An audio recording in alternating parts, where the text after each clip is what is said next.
Lagi saya ulangi, Abdi, benar ini karya kamu sendiri? Ya. Oke, judulnya analisis fungsi makna ulos Dalam adat Batak Mandailing di Tapanuli Selatan. Iya, di Tapanuli Selatan. Oke, baik. Hari ini karena ini karya kamu sudah nyatakan punya kamu buat, maka kita akan mulai seminar proposalnya. Terima kasih pada Bapak penguji, sudah ada Ustaz Irfan Dame dengan Ustazah Alia Hasniar. Untuk jalannya proses seminar proposal kali ini, kami persilakan untuk Abdi Manala mempresentasikan slide hasil karya tulisnya untuk usulan proposal penelitiannya. Pada Abdi kami persilakan. Bismillahirrahmanirrahim. Assalamualaikum warahmatullahi wabarakatuh. Alhamdulillah rabbil wassalatu wassalamu ala asrofil anbiya'i wal mursalin wa ala alihi washabihi ajmain.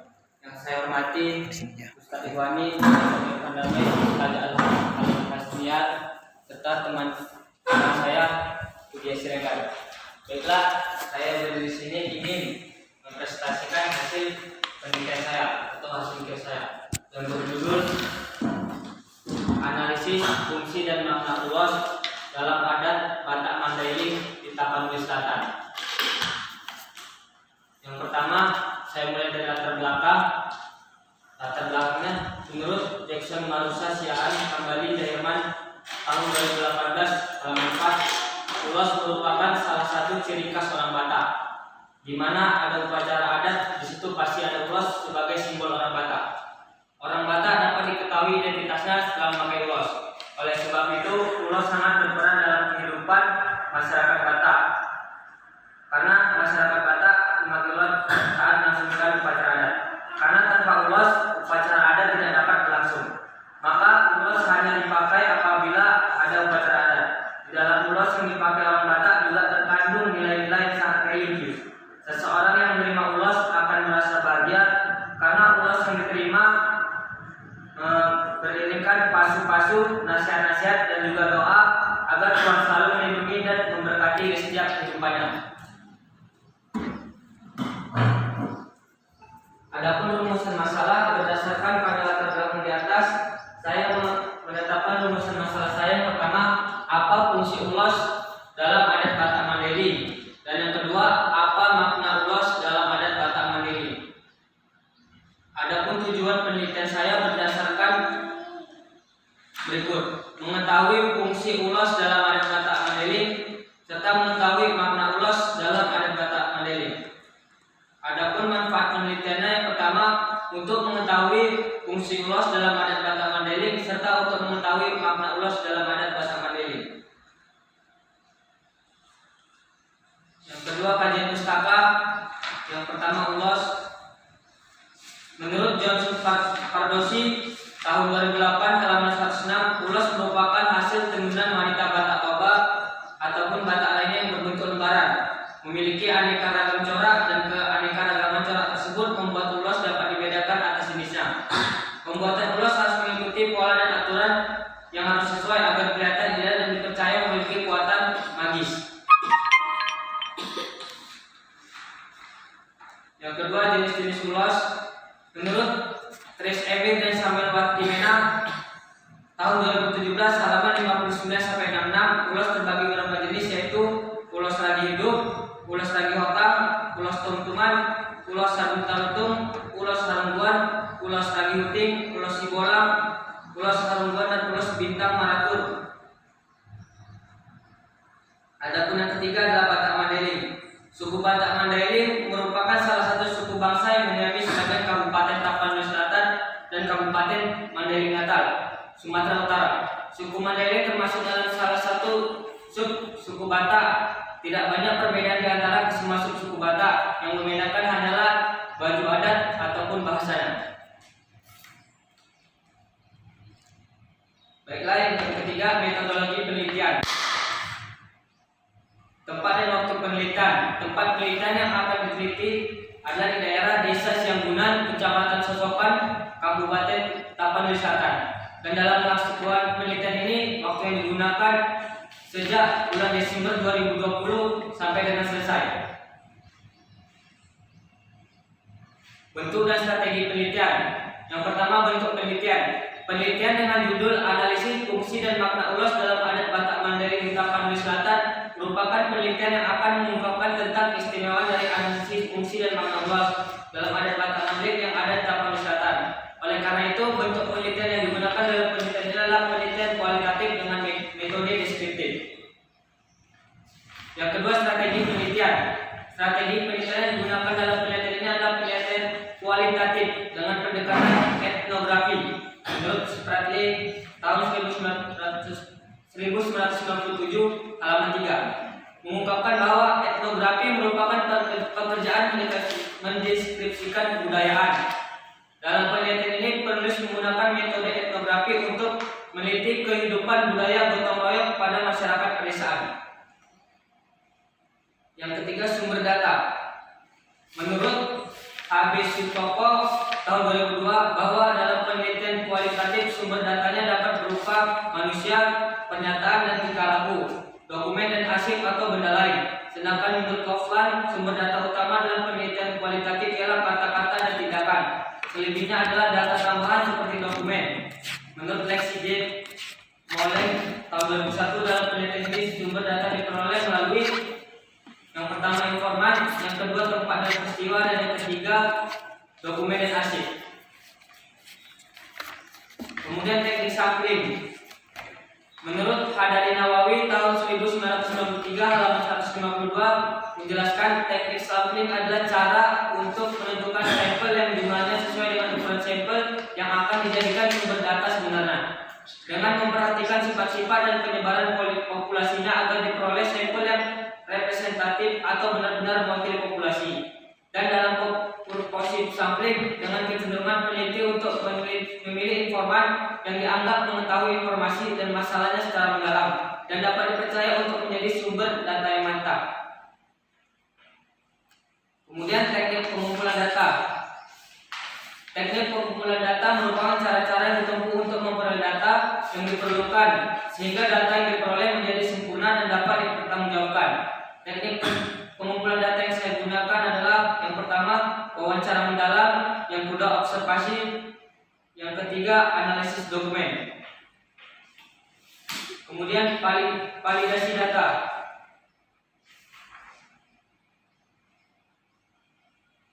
Validasi data adalah kebenaran dalam kancah penelitian, di mana kebenaran dalam data kata penelitian itu sangat diperlukan agar hasil penelitian tersebut benar-benar dapat dipertanggungjawabkan kebenarannya.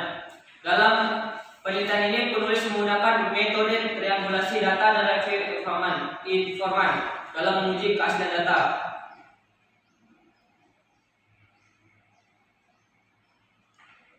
Teknik analisis data. Teknik analisis yang penulis gunakan adalah teknik analisis kualitatif.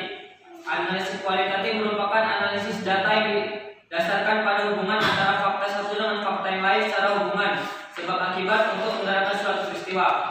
Analisis kualitatif yang peneliti gunakan adalah teknik analisis interaktif yang merupakan proses siklus yang bergerak di antara ketiga komponen pokok, yaitu reduksi atau seleksi data, sajian data, dan penarikan kesimpulan.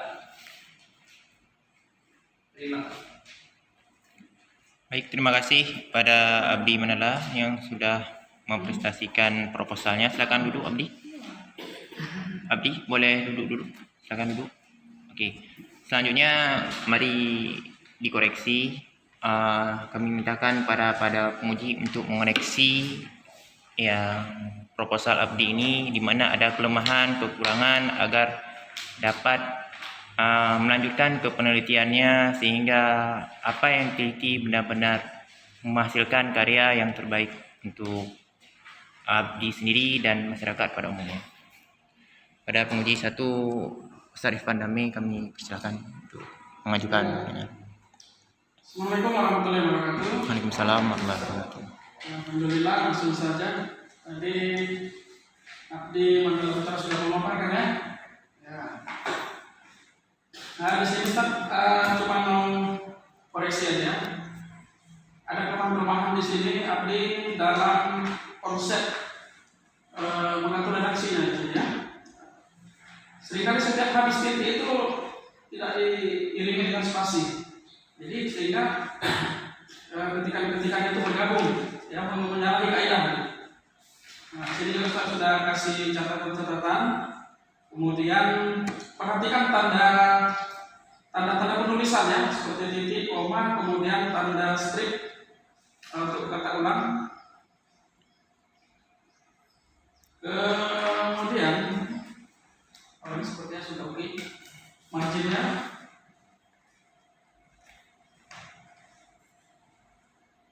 kemudian misalkan di bab 2 itu misalkan jenis-jenis ulos di sini memang sudah ada dikutip dari tulisan Chris Emil ya dan Samuel Watimina.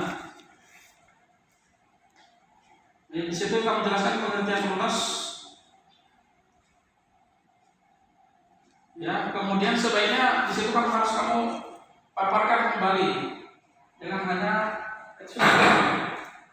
digabung. Tapi sebaiknya harus ada paling tidak dua sumber kutipan. Satu supaya ada perbandingan, Demikian juga kalau untuk di kajian pustaka Batak Mandailing 2.3 halaman 6 di sini ditemukan Mandailing Clear Harahap dan kawan-kawan 1998. Ya. Kemudian di sini sudah ada juga. Apakah ini juga ada di daftar pustaka? Coba periksa dulu.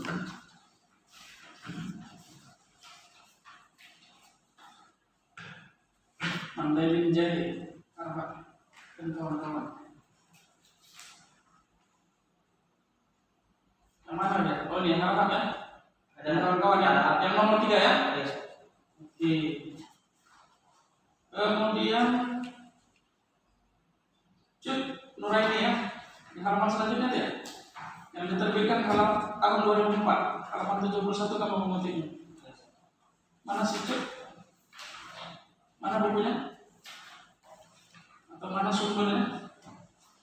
Ini sah, paling bawah ini 2004. Oh ya, Nuraini yang dibalik ya? Yes.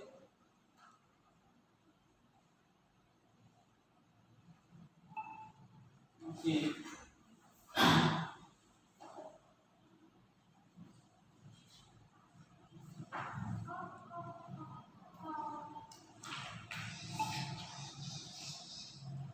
Kemudian Ustaz melihat di sini ini bercampur sepertinya apa namanya jenis tulisannya ya, bercampur ya, Roman campur Kalibri dan seterusnya, itu diperbaiki. Jadi catatan di sini ya, jenis tulisan.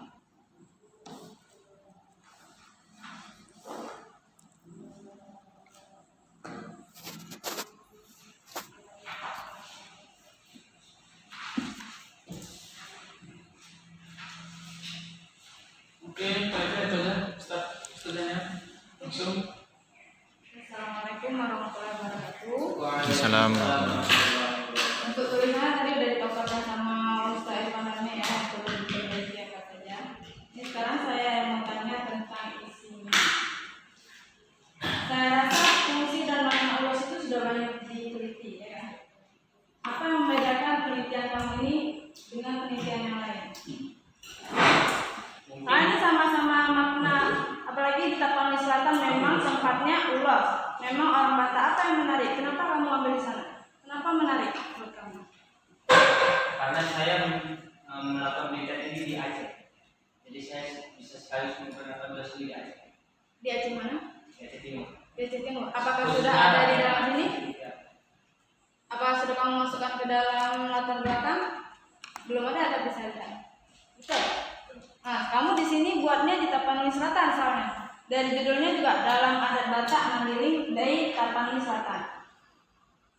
Betul. Kamu telitinya mungkin di Aceh gitu. Saya boleh di Aceh. Nah, berarti kamu harus dimasukkan di latar belakang bahwa kamu ingin meneliti orang-orang Batak Mandailing yang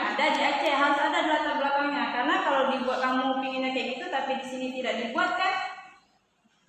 Gimana? Liru. Bagaimana kita nanti tiba-tiba kok ada orang Aceh di bab 4? Nah, itu satu. Kemudian yang kedua, ulos itu bahasa apa? Apakah udah ada di KBBI? Belum ada. Berarti setiap kata asing atau bahasa daerah kamu cari semua. Tortor, monotor, apa lagi? Pokoknya yang bahasa Batak ya. Kalau di sini kamu penelitiannya Batak, bahasa Bataknya itu harus diitali sama bahasa Inggrisnya. Ya, itu satu. Setelah itu untuk bab 2-nya, nanti ini yang di rumusan masalah berarti kamu ganti ya. Kan apa fungsi ulos dalam adat Batak Mandailing? Kalau kamu mau tambah di Aceh berarti kamu tambah tuh bilang. Di pendahuluannya latar belakang belum ada. Rumusan masalah juga nggak ada. Pokoknya di bab 1 juga nggak ada itu Aceh-Acehnya. Nanti berarti kamu tiba-tiba nanti Aceh ada di bab 4. Kan aneh sekali. Berarti judulnya harus diperbaiki, Bu. Ini bab 1 judul harus diperbaiki. Ya. Terus bab 2 harus ditambahin tentang masyarakat Aceh. Kenapa?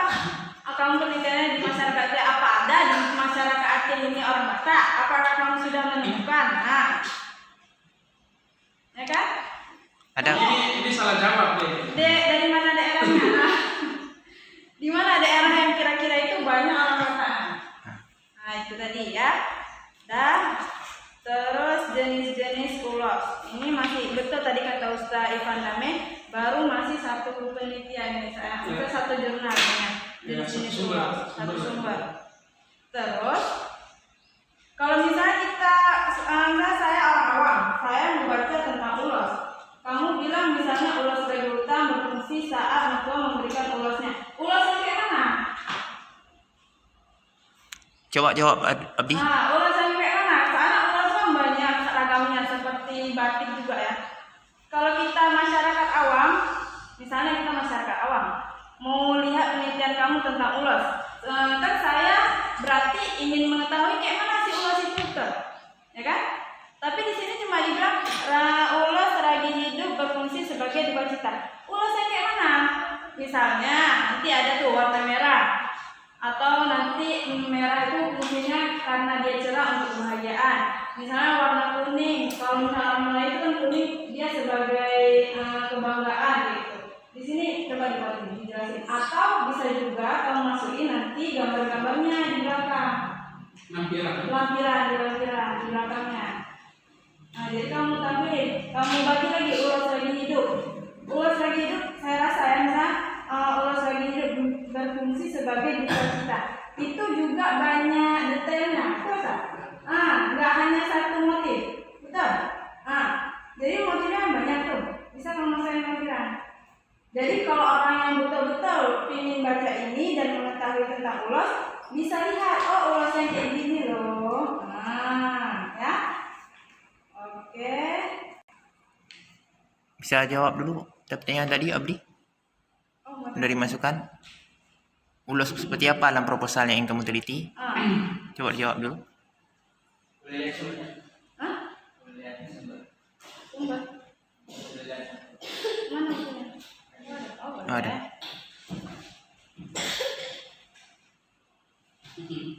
Ini Batak Mandailing itu kan banyak. Betul, Sa? Ada berapa kira-kira? Puluhan, ratusan? Nggak istiqlal. Puluhan ya? Kadang beda-beda marga bedanya ya. Kalau marga baru jadi saya sudah pernah menulis mengumpulkan marga itu 333, terus selanjutnya masih menemukan Itu masih Mandailing, ya kan? udah campur lah Dicampur. antara Batak dan Mandailing. Karena ada marga di Batak, ada marga di Mandailing. Karena itu satu sama. Serigala ada Batak Toba, ada Mandailing. Itu juga sih. Gimana? Udah. Tadi saya tanya ulos ragi hidup. Ulos ragi hidup biasanya terbuat dari emas. Ya itu dimasukkan nanti. Semua bukan ragi hidup aja, semuanya ulos ragi hitam, lutung, tungtungan. Nanti kamu jelasin spesifiknya kayak mana. Ini kembangkan ya.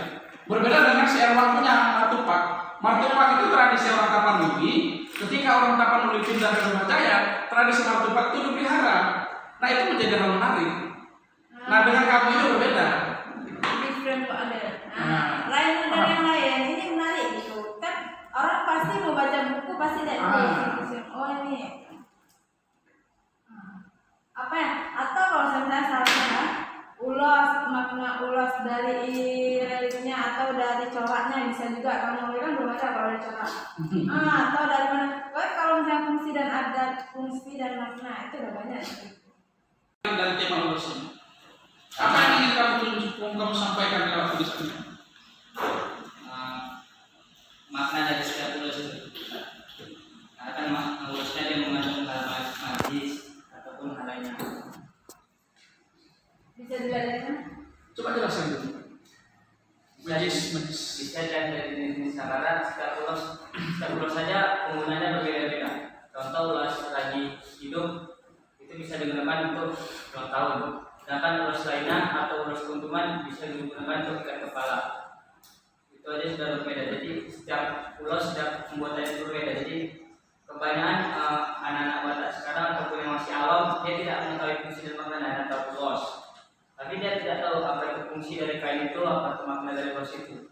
Bisa juga kita masihin pada anak milenial atau pada anak remaja. Diisi di latar belakang. Berarti kan latar belakangnya ini kurang jelas. Fungsi pada anak-anak remaja atau pada milenial sekarang. Tapi memang tambahin lagi. Itu enggak ada rumah orang di situ. Nah, kalau ini saya ragu ini sudah punya mahasiswa sebenarnya. Ini kalau Tapanuli Selatan kan. Tapi kalau seandainya ada rumah godang di kampungmu, kita rubah aja supaya ini terselamatkan. Jadi kalau ada rumah godang, berarti ada di sana.